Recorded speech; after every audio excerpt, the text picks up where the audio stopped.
Salam sejahtera Malaysia, denyut nadi suara rakyat bergema di channel ini. Jangan lupa tekan butang subscribe, like dan share. Malaysia kita punya, cintai Malaysiaku, kita jaga kita.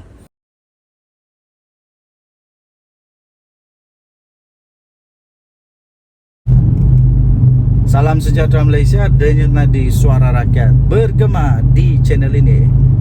Kali ini berita daripada utara, iaitu berkenaan dengan bekas MB Perlis, bekas Menteri Besar Perlis yang sekarang ini dah jadi bekas lah. Dulu dia jadi Menteri Besar Perlis, dan sekarang ini bukan lagi Menteri Besar Perlis, tetapi ini daripada mahkamah. Okey, bekas Menteri Besar Perlis diberikan 2 bulan lagi untuk sediakan surat representasi daripada Malaysia Kini 8 September 2023. Mahkamah Session Kuala Lumpur pada hari ini akhirnya memberikan 2 bulan lagi kepada bekas Menteri Besar Perlis, iaitu Azlan Man, untuk menyediakan surat representasi semakan kes tuntutan palsu dan pengubahan wang haram berjumlah lebih daripada 1.1 juta ringgit Malaysia. Hakim Azura Alwi telah menetapkan pada 10 November untuk sebutan lanjut kes tersebut supaya pasukan peguam tertuduh mempunyai lebih masa untuk menyediakan dokumen berkaitan untuk representasi. Pada 9 Jun yang lalu, peguam Azlan iaitu Burhanuddin Abdul Wahid memaklumkan kepada mahkamah bahawa mereka berhasrat untuk memfailkan representasi. Surat representasi adalah kaedah untuk seseorang tertuduh meminta pendakwa raya menyemak semula kes jenayah ke atas mereka, seperti menggugurkan pertuduhan atau tertuduh mengaku bersalah terhadap pertuduhan yang lebih ringan. Semasa sebutan kes di hadapan Azura pada hari ini, Burhanuddin berkata mereka memerlukan masa tambahan untuk menyediakan dokumen representasi memandangkan kes itu melibatkan insiden yang didakwa sejak tahun 2013 lagi. Jadi agak susah lah, memang susah. Dah 10 tahun yang lalu, susah juga nak korek-korek. Katanya kami meminta tambahan masa 2 bulan lagi. Kata peguam itu yang mencadangkan kes tersebut ditetapkan untuk sebutan lanjut pada 10 November untuk memberikan mereka masa kepada mereka untuk melengkapkan dokumentasi dan menghantarkannya kepada Jabatan Peguam Negara AGC. Timbalan pendakwa raya iaitu Noralis Mat Rashidah Azmi Kalai kemudian menyatakan pihaknya tidak membantah, sambil menambah mereka telah menyerahkan dokumen berkaitan kes Azlan itu kepada pasukan pembelaan. Azura kementeriannya telah menetapkan pada 10 November untuk sebutan lanjut bagi kes tersebut. Bagaimanapun, jika tiada perkembangan lanjut atau positif dari segi representasi, maka pihak pendakwaan dan pembelaan mesti bersedia untuk perbicaraan penuh, kata hakim itu.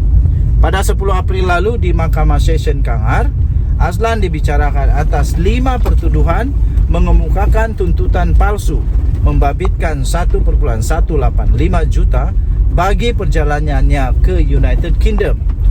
2 hari kemudian dia didakwa pula di Mahkamah Session Kuala Lumpur atas 5 pertuduhan pengubahan wang haram membabitkan 1.059 juta ringgit Malaysia. Azlan mengaku tidak bersalah atas semua pertuduhan tersebut.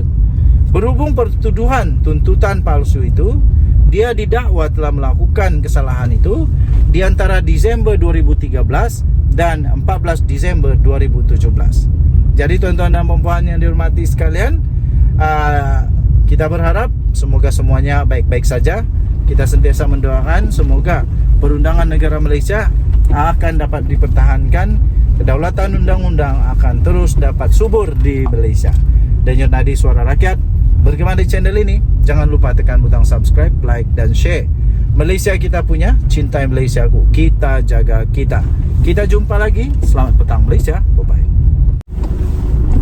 Salam sejahtera Malaysia, denyut nadi suara rakyat bergema di channel ini. Ramai orang hentam Anwar Ibrahim kerana menangnya Zahid di mahkamah. Saya fikir pertama tak ada kena mengena dengan Anwar pun. Apa pula kena mengena? Yang buat keputusan itu bukan Anwar, itu mahkamah. Okey, itu mahkamah. Yang buat keputusan itu mahkamah, bukan Anwar Ibrahim. Kalau Anwar Ibrahim jadi hakim, boleh hentam dia. Tapi ini mahkamah. Jadi macam mana orang boleh hentam dia, saya pun tak pastilah. Tapi saya tak setuju dengan Zahid dibebas tanpa dilepas. Itu tak ada kena mengena dengan Anwar rasanya. Kalau Perdana Menteri yang lain pun, kalau Zahid menang pun, tak ada kena mengena dengan diorang. Jadi jangan salahkan Anwar Ibrahim. Anwar akhirnya tampil dan menafikan keterlibatan beliau. Beliau menafikan bahawa beliau terlibat dalam pengguguran kes Zahid Hamidi. Dan saya percaya ini tak ada kena mengena dengan Anwar, kes Zahid Hamidi. Macamlah Perdana Menteri ini tak ada kerja lain. Itu kata Saifuddin Nasution Ismail. Okey. Perdana Menteri Datuk Seri Anwar Ibrahim berkata, dia tidak terlibat langsung dalam keputusan Pejabat Peguam Negara AGC untuk memohon agar timbalan Perdana Menteri Ahmad Zahid Hamidi dilepas tanpa dibebaskan atau dikenali sebagai DNAA daripada 47 pertuduhan berkaitan Yayasan Akal Budi. Jangan lupa, ini dilepas tanpa dibebaskan ini belum lagi 100% bebas lepas. Kerana apa? Kalau ada bukti baru, maka kes itu akan dibuka semula. Anwar berkata, Perdana Menteri berkata keputusan itu dibuat oleh Peguam Negara dan bukan Anwar Ibrahim yang buat. Jadi kata Perdana Menteri itu, Peguam Negara ada wewengan atau kuasa sepenuhnya dan dia berikan alasan itu. Jadi saya serah kepada wewengan Peguam Negara kerana dia bicara tentang 200 halaman permohonan baru oleh Datuk Zahid Hamidi, Datuk Seri Zahid. Jadi tuan-tuan dan puan-puan, lagilah susah, lagilah parah kalau sudah dilepaskan oleh AGC, kemudian Anwar Ibrahim tak setuju dan mahu diteruskan. Itu baru campur tangan namanya. Tapi kalau Peguam Negara sudah berikan keputusan dan Anwar Ibrahim ikut apa yang telah diputuskan oleh Perundangan Negara Malaysia, itu namanya tidak menyalahgunakan kuasa. Jadi harus ingat, kalau dia mengganggu proses keadilan negara Malaysia, maka dia perlu dikecam kerana dia telah salah guna kuasa. Tapi ini membuktikan Anwar tak salah guna kuasa, di mana Anwar Ibrahim menerima salah tetap salah, betul tetap betul. Jadi kata Datuk Seri Anwar Ibrahim, ini keputusan Peguam Negara dan saya tak boleh campur, katanya seperti dipetik oleh Asrul Awani. Jadi tuan-tuan dan puan-puan, betul lah tindakan Datuk Seri Anwar Ibrahim ini, iaitu beliau tidak dengan suka-suka je campur tangan dengan keputusan daripada AGC.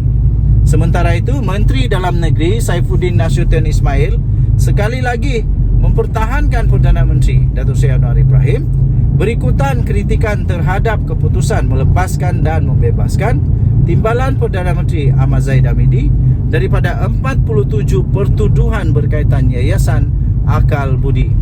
Bercakap dengan pemberita di Pulai, Saifuddin berkata, sekali lagi menyatakan pendiriannya yang perkara 145 Perlembagaan Persekutuan memberi kuasa kepada Peguam Negara untuk mendakwa atau menarik balik sebarang pertuduhan. Itu kuasa di bawah Perlembagaan Persekutuan katanya. Baik tuan-tuan dan puan-puan yang dihormati sekalian, anda boleh baca berita ini ataupun artikel ini secara lengkap di sabudin.com.net. Jangan lupa tekan butang subscribe, like dan share. Malaysia kita punya, cintai Malaysia aku. Kita jaga kita. Kita jumpa lagi. Bye-bye.